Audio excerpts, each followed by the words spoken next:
We want to find the exact value of this sine difference of angles here if they're giving us information. So let's draw the triangles.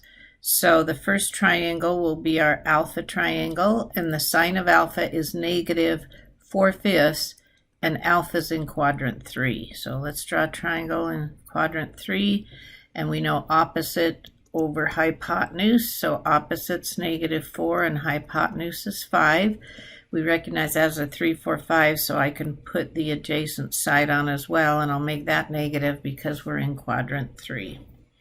Okay, let's draw the beta triangle. Cosine beta is 12/13, and we're in quadrant 4, so we'll go here to quadrant 4. Cosine is adjacent over hypotenuse, so this is going to be 12, the adjacent side, and the hypotenuse 13.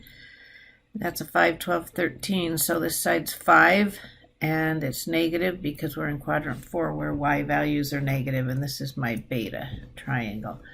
Okay, now I can use the difference formula for sine and then plug in the pieces using the triangle. So sine of alpha minus beta is sine alpha cosine beta, minus in the middle.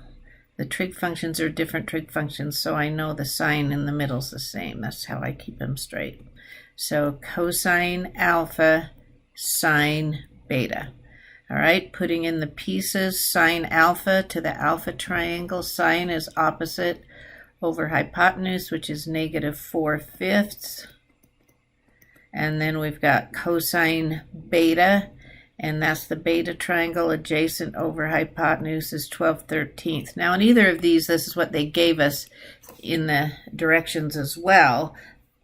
So we could have gotten it from either place, but these we need to use the triangle. Cosine of alpha, go the alpha triangle, adjacent is negative 3 over hypotenuse of 5.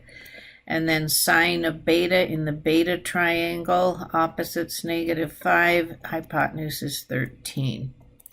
Okay, so let's combine those. The common denominator is going to be a 65, because 5 times 13 is 65, and so negative 4 times 12 is negative 48. It's going to be over 65. And then I've got 15. Negative 3 times negative 5 is 15, but then there's a negative in front, so that'll be negative 15.